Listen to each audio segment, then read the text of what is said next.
Hi, it's Rick here with Market Review for Friday, September 23rd.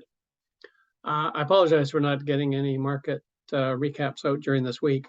My trading computer went down last Sunday, and I've been without it all week. And it's like flying a plane into a hurricane with having only 30% of your instruments working. So, been a little handcuffed this week. Nevertheless, it was a good week to really stay out of the market and do some studying and get ready for some scanning and research for the next bull market whenever it arrives. So this a nasty couple of weeks here. We've been straight down. It's interesting, the Dow Jones, which I don't follow the Dow Jones very much. People ask me at the end of the day, how much was the Dow up or down? To be honest, I usually don't know because I don't pay any attention to it. But what caught my eye today is it has set a new low for the year, whereas the QQQ and is holding on by for dear life. Low was set back here in June, and we're just above that. And the same with SPY. It almost touched it, but not quite. And then actually closed in the upper half of today's range, which is could be mildly encouraging. Going back to the Dow, what I find interesting, comparing it to the others and thinking about like where is this market going to go over the next 2 to 6, 8 weeks. This is over here is the weekly, and you can see, or I'll show you here. This is the pre-COVID high, and if I draw a line from across there, the pre-COVID high, we've actually now went below that. So, this was resistance. It got broken out to the upside. So now this level becomes support. And now that we tested it here and we bounced, and we've now actually broken through it. So if I draw the QQQ and draw the same line, it gets a little potentially scarier. As the pre-COVID high was here, and that suggests that if it follows the Dow and we break this low from earlier in June, the next logical target is down here around 237, which is about more than a 10% drop from where we are today. It's 10 to 14%. Here, let me just do this. So we go from here down to here. Yeah, that's another 14 to 15% drop. So that's entirely possible. SPY is probably a similar situation. Not to be a doom and gloomer, but it's time to get prepared for more pain. So again, we draw a line across here and 340, and we're now at 370. So that's 30 points. That's about 10% potentially to fall. So here's what I think could happen for next week. Go back to the daily, and I'll draw a couple of scenarios like I did a couple of weeks ago. One scenario that I would like to see if I'm in the bullish camp, and for me, it doesn't really matter because most of us are in cash. We went back into cash back in April, so around in here, and then some of you went into cash in early into May, sometime right around here, I think it was, once this 200-day moving average got taken out. So we're sitting in cash, so it really doesn't matter which of these scenarios that I'm going to draw plays out, but we want to get ready for it.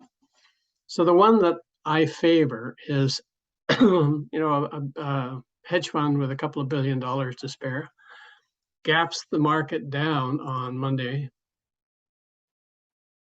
and we open, below this. There's a ton of stops. you have to know that many, particularly retail investors and some hedge funds and some institutions will have stops below the year's low for the QQQ or the SPY.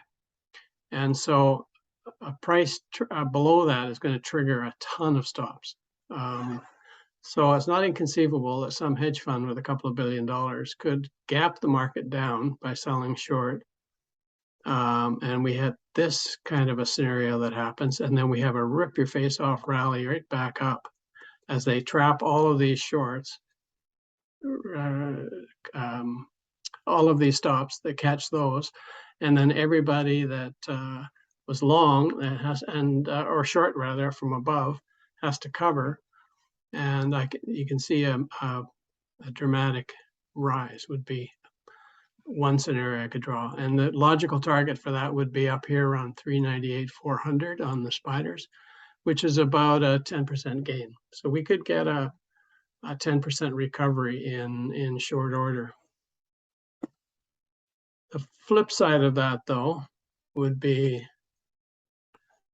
that we just do this.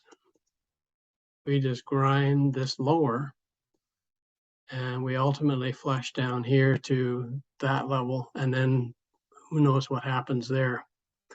We bounce off that, or God forbid, we take out those levels, and I don't know how low it would go. I mean, there is some support in here. Draw a line in there. There's some support there, but it could get really, really nasty.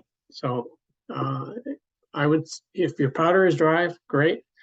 If you're still owning a bunch of things, I would consider lightening up, and like the rest of us, be in cash. Now, having said that, my sector account and index fund account all have been in cash for like longer than I care to think about. I do have 3 positions in my trading account, though, and I'll show you the charts of those and why they make sense. So they all have very, very tight stops, and they're just not going to buck the whole market likely. But one is my old friend Northrop Grumman, and you can see in this chart, just look, here's the up top here is the S&P, or yes, S&P since August, straight down. This one has at least gone sideways. So I picked some up here today, right down here at 4. What did I pay for that? Right down at 475. But I have a stop under the low of the day, like an exceedingly tight stop. So, but it recovered a lot of the opening loss today. So that's a much better looking chart than this. The second is NBIX. Similar story. This one again is going sideways while the market has been going plummeting. So again, I got into here at this level, and I have a stop underneath yesterday or this past week's low of the day.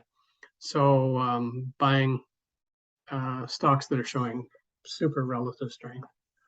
And the last one, a small position in AZPN. And this one's an IPO, so it doesn't have a long history. But what I liked about this is, you see, today was an up day, and the market as a whole was a big, massive red day. So again, showing relative strength. And this trend is straight up, whereas the market is going straight down. So, there's no guarantees that I have an exceptionally tight stop. It's somewhere up around here, 219, I think it is. The general market's going to take everything down with it, but if the market does indeed turn around next week sometime, this one and the other 2 that I mentioned could just rip higher. So that's it. That's all. I will do some scanning on the weekend. I will put together perhaps a watch list of things to keep an eye on over the next month or so. But really, there's just nothing to do. It's just to sit and watch. And now's the time to actually learn some things and get ready for the next bull market, because it will come. Okay, have a great weekend, everybody.